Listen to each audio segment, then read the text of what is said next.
ജിൻസ് കോക്ക് Evil Dead ബേൺ കണ്ടു. കിട്ടില്ലം പരിപാടി. അതായത് സൂപ്പർ നാച്ചുറലാണ്, ഹൊററാണ്, സ്ലാഷറാണ്. ഇതൊക്കെ നമുക്കറിയാം. എക്സ്ട്രീം വയലൻസ് ആണ്. കാരണം ഈ ഇവിൽ ഡെഡ് ഫ്രാഞ്ചൈസി അതിൽ ദിസ് ഈസ് 6th ഇൻസ്റ്റാൾമെൻറ്റ്. അപ്പോൾ എന്താണ് പരിപാടി നമുക്കറിയാം. അപ്പോൾ നമുക്കൊരു വയലൻസ് അങ്ങനെ പരിപാടി കണ്ടിട്ട് എ സർട്ടിഫൈഡ് ആണ് എന്ന് നമുക്ക് ഓൾറെഡി അറിയാം. ബട്ട് ഐ വണ്ടർ എന്താണെന്ന് വെച്ച് കഴിഞ്ഞാൽ ഇത്രയും കാണിച്ച് കഴിഞ്ഞ് ഇത് ഇത്രയും നാൾ കാണിച്ച് തന്നെ വീണ്ടും കാണിക്കുന്നത്, ബട്ട് സ്റ്റിൽ ദ മാനേജ്ഡ് ആ ഒരു വൗ ഫാക്ടർ വട്ട എന്ന് നമ്മളെ കൊണ്ട് തോന്നിപ്പിക്കുന്ന കൈൻഡ് ഓഫ് മേക്കിംഗ് സീൻസ് പരിപാടികൾ. സാം റൈമി ഇൻവോൾവ്, അദ്ദേഹം ഇൻവോൾവ് ആണെങ്കിൽ പിന്നെ അറിയാലോ പരിപാടി ഇസ് ദ റൈറ്റ്. പുള്ളിയുടെ പരിപാടിയാണ് ഇവിൽ ഡെഡ് മെയിനായിട്ട്. അപ്പോൾ ഇത് വൻ പരിപാടി. അതായത് 1.52 1 മണിക്കൂർ 52 മിനിറ്റ് സിനിമയേ ഉള്ളൂ. പക്ഷേ പടം തുടങ്ങിയ മുതൽ അവസാനിക്കുന്നവരെ ഫുൾ പരിപാടിയാണ്. എക്സ്ട്രീം വയലൻസ് ആണ്. Extreme violence. ഇപ്പോൾ പണ്ട് ഹോസ്റ്റൽ സീരീസ് കണ്ട സമയത്ത് അല്ലെങ്കിൽ നമ്മൾ ഫൈനൽ ഡെസ്റ്റിനേഷൻ കണ്ട സമയത്ത് ഞാനതാ പറഞ്ഞത്, നമ്മൾ വിചാരിക്കില്ല ഇനി എന്ത് കാണിക്കാനാ. പക്ഷെ വീണ്ടും വീണ്ടും അതായത് ഈ വയലൻസ് കണ്ടിട്ട് അതിൽ നിന്ന് ഒരു കൈൻഡ് ഓഫ് ഇത് കിട്ടുന്ന ആൾക്കാർ കാണേ ഈ പടം ഇതാവുള്ളൂ. അല്ലാതെ ഇപ്പോൾ പിന്നെന്താ ഇത് സ്റ്റോറി അങ്ങനെയൊന്നും. ഇറ്റ്സ് എ ഫാമിലി, ഒരു ഫാമിലി. ഇത് സ്റ്റാൻഡ് അലോണാണ്. ഇത് പഴയ ഇവിൾ ഡെഡ് ഒരു സിനിമ പോലും കണ്ടില്ലാത്ത ആൾക്കാർക്ക് കാണാം. സ്റ്റാൻഡ് അലോണോ. പക്ഷെ ഒരു ഫാമിലി. ഇത് അധികം ആൾക്കാരൊന്നുമില്ല. ഒരച്ഛൻ, ഒരമ്മ, ഒരമ്മമ്മ, പിന്നെ മക്കള്, മരുമക്കള്, ഇത്രയേ ഉള്ളൂ. വളരെ കുറച്ച് ഈ പറഞ്ഞ അത്രയും ക്യാരക്ടേഴ്സേ ഉള്ളൂ. വരാറില്ല, വേറെ ഒരു പട്ടി കുറുക്കാൻ പോലും ഇല്ല. പക്ഷെ ഇവരത് സെറ്റ് ചെയ്തിരിക്കുന്നത് ഇതിൻ്റെ ഓപ്പണിങ് സീൻ തന്നെ. ഇതിൽ ഒരു സീൻ പോലും ഞാൻ പറയൂലേ, ഒരു സീൻ പോലും ഞാൻ പറയൂല. നിങ്ങൾ if you are gonna watch this film, trailer പോലും കാണരുത്. Just go and watch it. കാണുക, അർമാദിക്കുക, അങ്ങനത്തെ പരിപാടിയാണ്. അതായത് ഇപ്പോൾ ഒബ്സഷനിൽ മറ്റേ പെണ്ണ് കാറിൻ്റെ ഇതിൽ തലയിടിപ്പിക്കുന്ന സീൻ ഇവിടുത്തെ സെൻസർ ബോർഡ് കട്ട് ചെയ്ത് കളഞ്ഞല്ലോ. ഈ പടം കട്ട് ചെയ്യണമെങ്കിൽ ഫുള്ള് കട്ട് ചെയ്യണ്ട. ഈ പടം ഉണ്ടാവില്ല. ശൂന്യം വട്ടപ്പൂച്ച്. കാരണം അങ്ങനെയാണ്. ഞാൻ പറഞ്ഞ ഓപ്പണിങ് സീനിൽ തന്നെ സീനെന്താ ഞാൻ പറയണില്ല. അതായത് ഇവരെ പരിപാടി അറിയാലോ. We expect something. ഇപ്പം എന്തെങ്കിലും ഒരു കൊടൂര സാധനം നടക്കും, ഇല്ല എന്തെങ്കിലും നമുക്ക് ഭയങ്കരമായിട്ട് നമ്മളെ എന്താ പറയുക ഒരു ക്രീപ്പി ആക്കുന്ന എന്തെങ്കിലും സാധനമായിരിക്കും കാണിക്കാൻ പോകുന്നത് നമുക്കറിയാം. അപ്പോൾ നമ്മൾ എക്സ്പെക്റ്റ് ചെയ്യുന്നതിനെ അതിൻ്റെ അപ്പുറത്തേക്ക് കാണിച്ചിട്ട് നമ്മളെ ഒരുമാതിരിയായി കളയുക. അതാണ് ഉടനീളം ചെയ്യുന്നത്. അത് ഇവരുടെ ഇമാജിനേഷൻ, റൈറ്റിംഗ് സ്കിൽ, അത് ഇംപ്ലിമെൻറ്റ് ചെയ്യുന്ന ഡയറക്ടർ സ്കിൽ. ഡയറക്ടർ ഫ്രഞ്ച് ഡയറക്ടറാണ്. പേരെന്തോ കെട്ടിപ്പേരാ. പിന്നെ സുലേഹ യാക്കോബ്, അവരാണ് ഇതിലെ മെയിൻ ലീഡ് റോള്. മറ്റേ ഡ്യൂൺ 2 ഉള്ളവർ. പിന്നെ ബാക്കി ആൾക്കാർ വേറൊന്നും അറിയില്ല. ഏതോ കാനഡിയൻ അങ്ങനത്തെ ആൾക്കാരാണ്.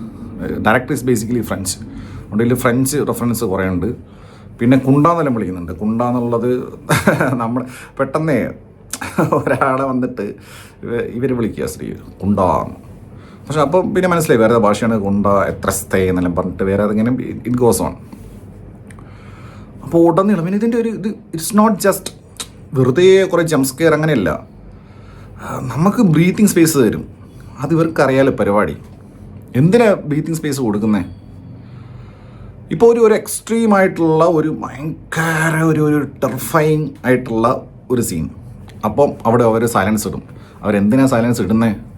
ഈ വന്ന ആൾക്കാർക്ക് തിയേറ്ററിൽ ആ സൗണ്ട് ഉണ്ടാവും. നിങ്ങൾ അങ്ങനത്തെ സെറ്റ് ഓഫ് ഓഡിയൻസും കൂടെ കാണണം. അത് കഴിഞ്ഞ് വീണ്ടും അതിനേക്കാളും മുകളിൽ നിൽക്കുന്ന ഒരു സാധനം കൂടി ഇട്ട് തരും. സീൻ ഞാൻ പറയൂല, ഇട്ട് തരും. അപ്പോൾ ഓൾറെഡി ആൾക്കാർ നോ വാട്ട് ആ സാധനത്തിൽ അങ്ങനത്തെ കുറേ സംഭവങ്ങൾ ഈ പടത്തിനകത്തുണ്ട്. അത് അവരിട്ട് തരുന്ന സൈലൻസാണ്. അത് നമുക്ക് ഇതാക്കാനുള്ള മനസ്സിലായില്ലേ? അപ്പോൾ അങ്ങനെ ഉടനെ പിന്നെ ഞാൻ പറഞ്ഞില്ല, ഇത് ഈസ്തറ്റിക്കലി നല്ല നല്ല രസമാണ്. ടെക്നിക്കലി പറയുകയാണെങ്കിൽ ഭയങ്കര രസമാണ്. ഒന്നാമത് ജിയോഗ്രഫിക്കലി അവർ തിരഞ്ഞെടുത്തിരിക്കുന്ന ടെറൈൻ എന്ന് പറയാൻ അങ്ങനെ ഒരു ഗോത്തിക് സ്ട്രക്ചറിലുള്ള ഒരു പഴയൊരു വീട്, പിന്നെ മഞ്ഞ് പെയ്യുന്നൊരു സ്ഥലം, മനസ്സിലായില്ലേ? അപ്പോൾ ആ ഒരു മൂഡ് തന്നെ ഒരു ബ്ലൂയിഷ് ടൊണാലിറ്റിയിലാണ് മൊത്തം എടുത്തേക്കുന്നത്. അപ്പോൾ ആ പരിപാടി, പിന്നെ ചില ഷോട്ട്സ് ഭയങ്കര കിടുമോ, വൺ പരിപാടി അൺഎക്സ്പെക്റ്റഡ് ആയിട്ടുള്ള ചില ഷോട്ട്സ്, ബ്രില്യൻസ്. എത്രയൊക്കെ നമ്മൾ എത്ര സിനിമകൾ ഇത്രയും വർഷം കണ്ടു കഴിഞ്ഞാലും വീണ്ടും ഇതൊക്കെ കാണിക്കുന്ന സമയത്ത്, അല്ലെങ്കിൽ ഇങ്ങനത്തെ തരുന്ന സമയത്ത് നമ്മൾ ഇതെങ്ങനെയാണ് ഇവരിങ്ങനെ ചിന്തിച്ചെടുത്ത് ഇങ്ങനത്തെ ഷോർട്സ് മേക്ക് ചെയ്യുന്നത്, ഇങ്ങനെ സീൻസ് മേക്ക് ചെയ്യുന്നത്, അങ്ങനത്തെ ഒരു പടം. ഇത് വെറുതെ ഇങ്ങനെ എന്താ പറയുക, ഇത് ഉൾക്കൊള്ളാൻ പറ്റുന്ന ആൾക്കാർ കാണാൻ പോകണ്ടേ. ഈ പട്ടി ഷോ ടീമുണ്ട്, അത് എല്ലാ തിയേറ്ററിലും കാണും. ഇത് പ്രീമിയർ ഷോ ആയിരുന്നു, അതുകൊണ്ട് എന്തായാലും എനിക്ക് ഉറപ്പായിരുന്നു പട്ടി ഷോ ടീംസ് ഉണ്ടാവുമെന്ന്. ഈ പട്ടി ഷോ ടീംസിൻ്റെ പ്രത്യേകത എന്താണെന്ന് വെച്ച് കഴിഞ്ഞാൽ അവർ ഗ്രൂപ്പായിട്ടാണ് വരിക, 1-2 ആൾക്കാരൊന്നായിട്ട് വരില്ല. മിനിമം 3, 4, 5 ആൾക്കാരുണ്ടാവും. ഇവർ വന്നിട്ട് ഇവരെന്ത് പ്രൂവ് ചെയ്യാനാണ് വരുന്നത് എനിക്ക് മനസ്സിലാകുന്നില്ല. ഒന്ന് ഇവർക്ക് ഇത്ര സ്ലാഷർ അല്ലെങ്കിൽ ഇത്ര എക്സ്ട്രീം വയലൻസുള്ള സിനിമ കാണാനുള്ള ധൈര്യമുണ്ട്. ഇത് കണ്ടാലും ഞങ്ങൾക്ക് പ്രശ്നമില്ല, കണ്ടാലും ഞങ്ങൾ പേടിക്കൂല, ഞങ്ങൾ ഇത് കണ്ട് അറയ്ക്കൂല, ഞങ്ങൾക്ക് യാതൊരു വിയർഡ്നെസ്സും ഇല്ല, ഒക്കേഡ്നെസ്സും ഇല്ല, we are brave and bold to watch all this kind of violence എന്നുള്ള സാധനം. അങ്ങനെയുള്ള കുറേ ആൾക്കാർ, അത് എസ്പെഷ്യലി ഗേൾസ്. ഇത് ഞാൻ മിസോജിനി പറയില്ല, എന്ന് ഞാൻ കണ്ട തിയേറ്ററിലുണ്ടായിരുന്നു. ഞാൻ സാധാരണ തിയേറ്ററിൻ്റെ ആംബിയൻസ് ഒന്നും പറയാം, പക്ഷേ ഇവർ വന്നിട്ട് അങ്ങോട്ടും ഇങ്ങോട്ടും ഇവർ സംസാരിക്കുക, ഒരുത്തി കണ്ണ് പൊത്തുന്നു, അപ്പം മറ്റവളെ തോണ്ടി വിളിക്കുന്നു. അയ്യോ, വാണങ്ങൾ എന്ന് പറഞ്ഞാൽ ഇഹലോഹ ഭൂലോക വാണങ്ങൾ. ഇവരൊക്കെ എന്തിനാ പ്രീമിയർ ഷോ ഒക്കെ കാണാൻ വരുന്നത് എനിക്കറിയില്ല. സ്റ്റാറ്റസ് ഇടാനായിരിക്കാം ചിലപ്പം, അല്ലെങ്കിൽ ഇങ്ങനെ അവിടെ വന്നിട്ട് അവർക്കതിൽ ഓർഗാസം കിട്ടുന്നുണ്ടാവുമായിരിക്കും തിയേറ്ററിൽ വന്നിട്ട് ഇതുപോലത്തെ അപരാധം കാണിക്കുമ്പോൾ. അതിനെക്കുറിച്ച് ഞാൻ കൂടുതൽ പറയുന്നില്ല. പണ്ട് എൻ്റെ വീഡിയോ ചെയ്തതാണ് തിയേറ്ററിനകത്ത് കാണിക്കുന്ന എറ്റിക്കറ്റിനെ കുറിച്ചൊക്കെ, വേണമെങ്കിൽ ഒരു വീഡിയോ കൂടെ ചെയ്യാവുന്നതാണ്. അപ്പോൾ അങ്ങനെ അല്ലാതെ ഇത് ഇപ്പോൾ നമുക്കെന്താ ഇപ്പോൾ അവരെ ചീത്ത പറയാൻ പറ്റുമോ, എന്തെങ്കിലും തർക്കിക്കാൻ പറ്റുമോ? ഒന്നുമില്ല. അത് അവരുടെ ഒരു ഫ്രീഡമായിട്ട് അവരെടുക്കുന്നു. പക്ഷെ എന്നായി കഴിഞ്ഞാലും അങ്ങനെ അത് കുറച്ച് അനോയിങ്ങാണ്. ചില സമയത്ത് രസമാണ്, sometimes it's annoying, or most of the times ഭയങ്കര അനോയിങ്ങാണ്. അപ്പോൾ അതാണ് ഇപ്പം ഈവിൾ ഡെഡ്.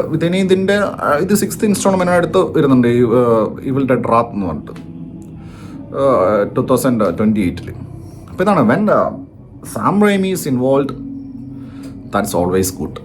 അങ്ങനെയാണ് സോഫാർ. ഇപ്പം സെൻഡ് ഹെൽപ്പൊക്കെ കണ്ട ആൾക്കാർ പണ്ട് നിങ്ങൾ കേട്ടില്ലേ, അപ്പം when he's there always something is there. അപ്പോൾ അതാണ് പരിപാടി.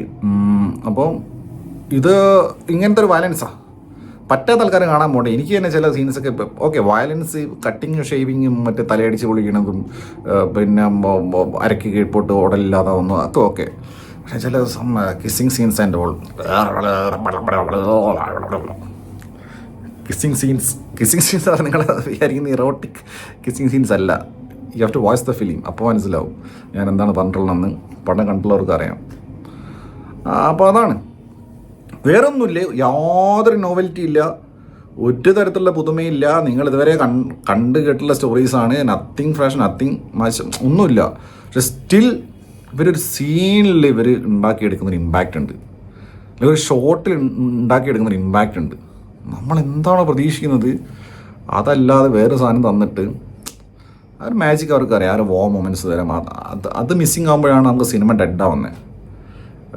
ഇതങ്ങനെയല്ല, ഇതിൻ്റെ എല്ലാ തരത്തിലുള്ള പരിപാടി ഉപയോഗിച്ചിട്ടുള്ള വൻ പരിപാടി തന്നെയാണ് ഈവിൾ ഡെഡ് ബേർഡ്.